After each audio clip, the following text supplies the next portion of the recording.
नमस्कार, स्वागत है आपका न्यूज लॉन्चर पर। मैं हूं अशोक वानखड़े, लेकर आया हूं आपका अपना कार्यक्रम द डायरेक्ट हिट। कांग्रेस के नेता उदित राज ने यह कह दिया कि शशि थरूर भाजपा के सुपर प्रवक्ता है। उन्हें तो देश में लौटने के पहले ही मोदी जी ने विदेश मंत्री बना देना चाहिए। ये वक्तव्य जब आया तो मैंने इसे एक सिरे से देखा, क्योंकि सीधा शशि थरूर को हिट करने वाले भी उदित राज ही है, जो कांग्रेस के नेता है। शशि थरूर भी कांग्रेस के सांसद है। वो यूनाइटेड नेशन में ब्यूरोक्रेट थे, तो ये अपने देश में ब्यूरोक्रेट थे। ऐसा क्या हुआ कि उदित राज को ये बात कहनी पड़ी? ऑपरेशन सिंदूर के बाद जब प्रधानमंत्री जी ने ये देखा कि भले ही उन्होंने 151 देशों की यात्रा की हो, भला ही कई देशों ने उनको सर्वोच्च सम्मान दिया हो, अध्यक्षों ने कंधे पे हाथ रख के हंसते हुए फोटो खींचे हो, लेकिन जब संकट का समय आया तो भारत के साथ उस 151 में से एक देश भी खड़ा नहीं था। सबने निर्भसना की है आतंकियों की, लेकिन पाकिस्तान को किसी ने नहीं कोसा। सबसे ज्यादा उन्हें विश्वास अमेरिका पे था, उसने भी नहीं। रशिया हमारा ट्रेडिशनल सपोर्टर हमेशा साथ रहता था, वो भी चुप हो गया। चाइना, टर्की जैसे देशों ने खुल के समर्थन किया। विश्व के कई देशों ने आईएमएफ से पैसा दिलवाया। तब जाके उन्हें समझ में आ गया कि ये जो स्वागत सम्मान ये तो होते रहता है, ये फॉर्मेलिटी है, एक परंपरा है। इससे कोई बहुत बड़ा तीर मार लिया आपने, ये साबित नहीं होता। क्योंकि आपके संबंध विदेश में कैसे है, ये तब साबित होता है जब आप पे संकट आता है। जब अमेरिका ने ललकारा भारत को 1971 के युद्ध में और धमकाते हुए 7वां बेड़ा द 7th फ्लीट हिंद महासागर में छोड़ दिया, जो अमेरिका का सबसे बड़ा आतंक था, भारत डगमगाया नहीं। रशिया ने उसके जवाब में अपनी पनडुब्बियां छोड़ दी और जहां था 7वां बेड़ा वहीं रुक गया। यह होता है कूटनीति, यह होती है विदेश नीति। अब उसके बाद प्रधानमंत्री जी ने बहुत सारे 51 लोगों का टीम सिलेक्ट की, और 51 में भी ऐसे ऐसे कूपड़ है कि जिनको पता नहीं वो क्या बोलते हैं। और कई बार आप इतने व्यक्ति पूजक हो जाते हो कि आप बोलते समय देश का इतिहास भी उल्टा कर देते हो। जिस पार्टी ने आपको सांसद बनाया उस पार्टी की भी अवहेलना करते हो, क्योंकि आपको एक ही काम है, व्यक्ति पूजा। ये लोग जो विदेश गए हैं, इनका मुख्य काम था पाकिस्तान को आतंकी देश साबित करना और भारत कितना प्रताड़ित है यह साबित करके भारत के प्रति सहानुभूति जगाना और पाकिस्तान को अलग थलग करना। लेकिन ये वहां जाके भी मोदी चालीसा पढ़ रहे हैं और अपने ही इतिहास की धज्जियां उड़ा रहे हैं। इसी तारतम्य में उदित राज फूट पड़े। क्या कहा था शशि थरूर ने? शशि थरूर ने जो कहा था वो ये था कि बीते कुछ सालों से यह बदलाव हुआ है कि अब आतंकियों को भी पता है कि उन्होंने कुछ किया तो कीमत चुकानी होगी। भारत पहली बार 2015 में उरी आतंकी हमले के जवाब में सर्जिकल स्ट्राइक की थी और एलओसी पार की थी। यह हमने पहले कहीं नहीं किया था।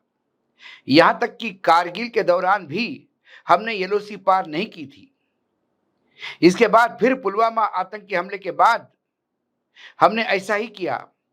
इस बार हमने न सिर्फ एलओसी पार की बल्कि इंटरनेशनल बॉर्डर भी क्रॉस किया। हमने पाकिस्तान के पंजाब में कई आतंकी ठिकाने तबाह किए, आतंकियों के ट्रेनिंग सेंटर और मुख्यालय तक हमले किए। ये बात शशि थरूर कहते हैं, जो बड़े पढ़े लिखे हैं, यूनाइटेड नेशंस में आते हैं। उस पर जो तथ्यों को सामने रखते हुए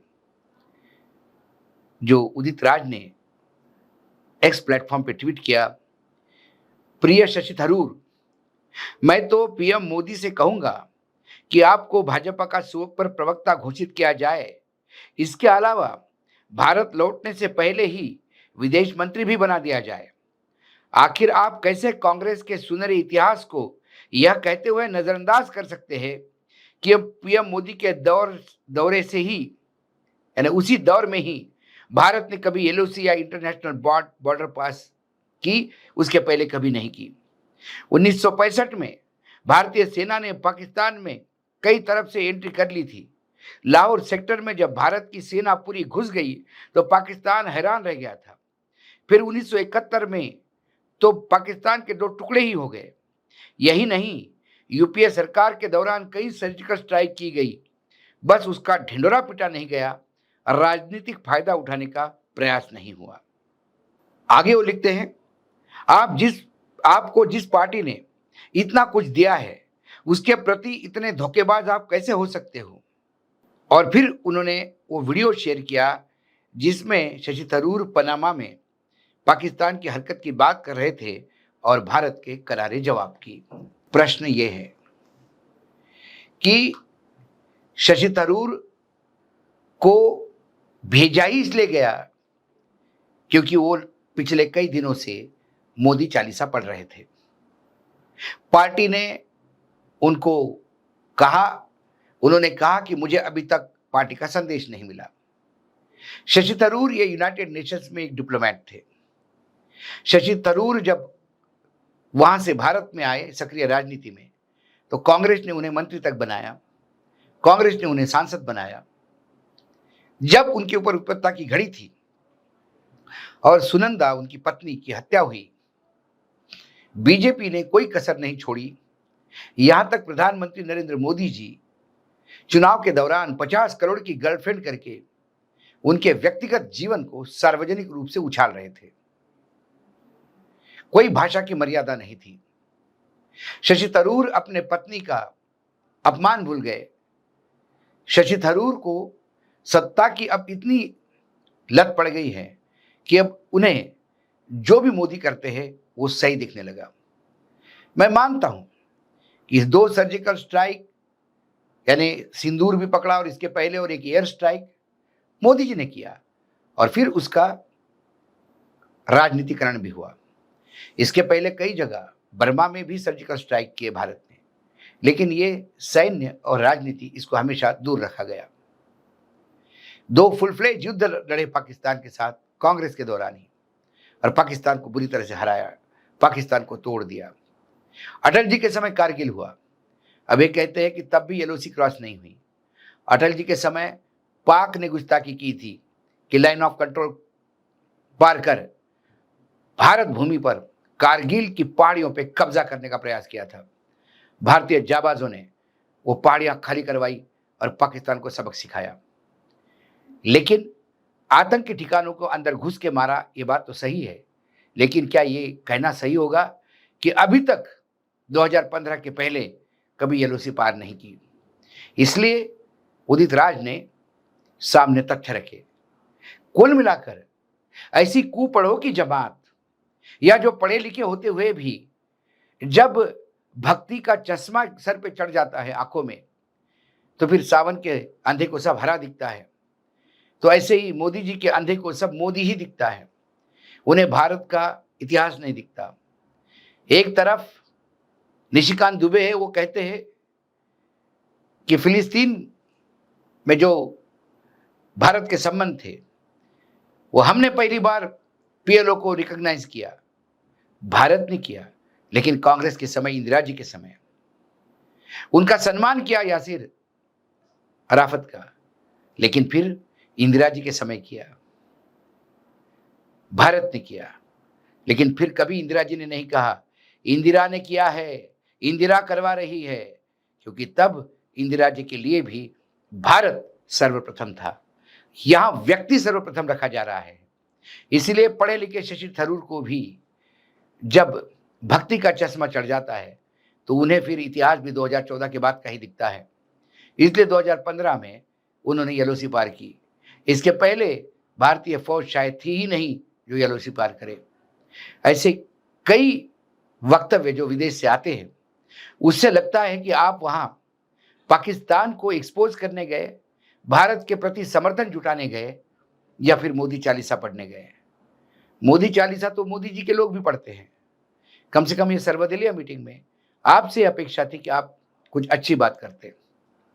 मैंने ये भी देखा कि पनामा जैसे छोटे देश, गुयाना जैसे छोटे देश, वहां राष्ट्राध्यक्ष को भी मिलने के बाद ये अपने आप को महिमा मंडित कर रहे हैं।